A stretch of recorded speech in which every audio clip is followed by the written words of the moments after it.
Arti dari Pancasila sebagai dasar negara merupakan suatu dasar nilai serta norma untuk mengatur pemerintahan sebagai penyelenggara negara. Pancasila juga merupakan sumber kaidah hukum negara yang secara konstitusional mengatur negara Republik Indonesia. Dalam Pancasila sebagai dasar negara ini mempunyai peranan penting dalam tiap hal dan memiliki arti sangat luas dalam segala hal. Pancasila ini digunakan sebagai kepribadian bangsa yang diterapkan dalam kehidupan sehari-hari agar kepribadian masyarakat Indonesia dapat dikategorikan dengan baik.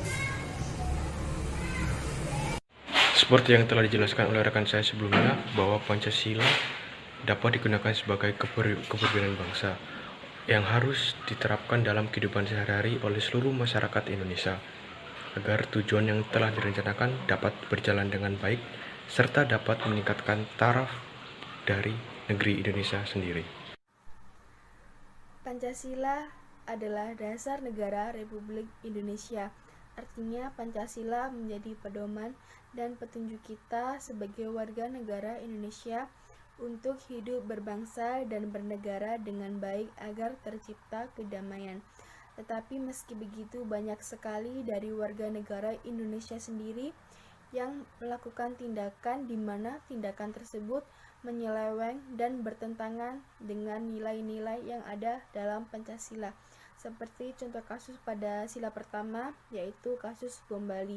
Pada sila kedua, yaitu kasus pembunuhan. Pada sila ketiga, yaitu kasus organisasi Papua Merdeka. Papua ingin memisahkan Papua Barat dengan Indonesia karena mereka merasa bahwa Papua Barat dengan Indonesia tidak ada hubungan. Pada sila keempat, yaitu di mana aksi mahasiswa untuk menolak RUU KUHP tentang tindak pidana korupsi, di mana mereka merasa bahwa undang-undang tersebut melemahkan hukuman bagi para koruptor sehingga tidak menimbulkan efek jera bagi para koruptor yang sudah menghabiskan uang rakyat untuk dibuat berfoya-foya. Pada sila kelima, yaitu tidak adilnya bagi warga Papua. Salah satu kasus yang sedang booming saat ini yaitu demo tentang Undang-Undang Cipta Kerja.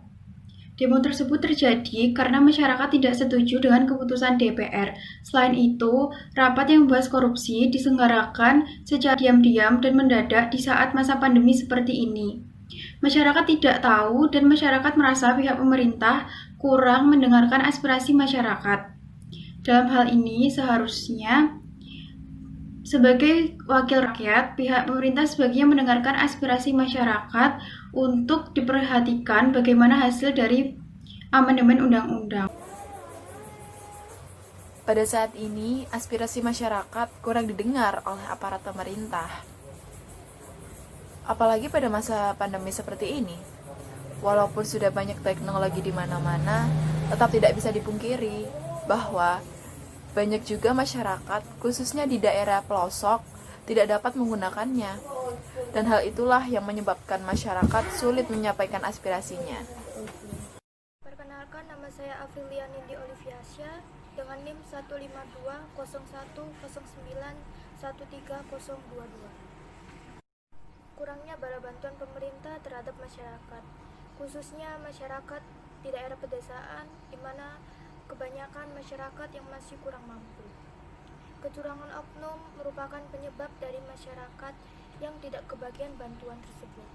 Para oknum tersebut mengaku bahwa dirinya dari kalangan bawah, namun sebenarnya mereka dari kalangan menengah atau bahkan ada yang dari kalangan atas.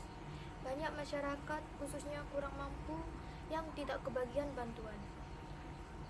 Namun masyarakat yang tidak kebagian enggan untuk menyampaikannya dikarenakan mereka takut jika ingin menyampaikan bahwa mereka tidak mendapat bala bantuan.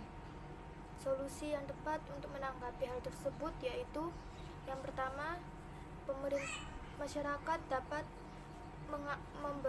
mengajukan ke pemerintah daerah lewat RT atau RW agar RT dan RW dapat mendata seluruh kepala keluarga apakah keluarga tersebut tergolong masyarakat atas, menengah, atau bawah. Jika tidak melapor, nantinya bantuan yang diberikan tidak akan segera sampai ke mereka yang membutuhkan. Yang kedua, apabila masyarakat di kalangan kurang mampu tidak kebagian bantuan dari pemerintah, maka segera memberitahu kepala desa atau yang lainnya agar nantinya masyarakat tersebut dapat menerima bantuan yang diberikan dari pemerintah dengan secepatnya. Mungkin itu penjelasan dari saya. Terima kasih. Wassalamualaikum warahmatullahi wabarakatuh. Dari deretan kasus tersebut yang dapat kita lihat bahwa kasus yang berkaitan dengan pelanggaran Pancasila sebagai dasar negara masih cukup banyak ya, sehingga ini perlu diberlakukannya tindakan untuk meminimalisir tindakan-tindakan tersebut. Tindakan yang paling tepat menurut kelompok kami yaitu adanya kotak suara aspirasi yang dibuat oleh pemerintah.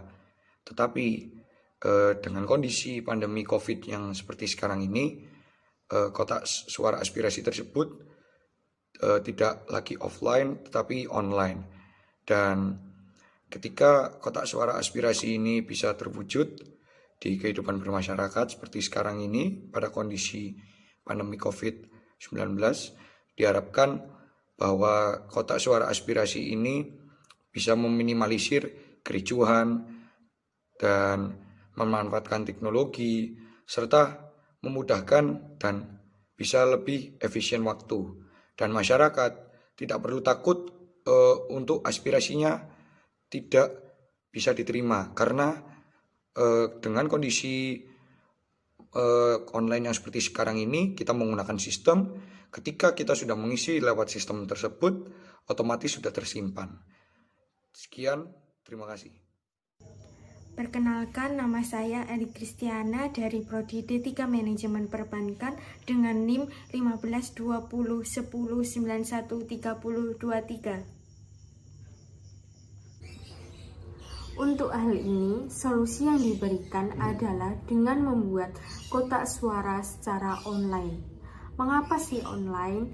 Karena pada masa pandemik ini kita diharuskan untuk berjaga jarak atau stay at home, sehingga dengan adanya kotak suara secara online ini masyarakat masih bisa menyampaikan aspirasinya.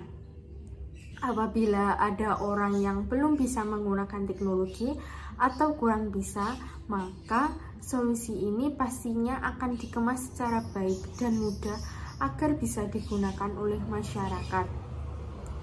Apabila solusi ini bisa berhasil dilaksanakan, maka bermanfaat untuk memutus penyebaran virus COVID-19 ini, karena orang-orang tidak akan berdesak-desakan kembali untuk menyampaikan aspirasinya.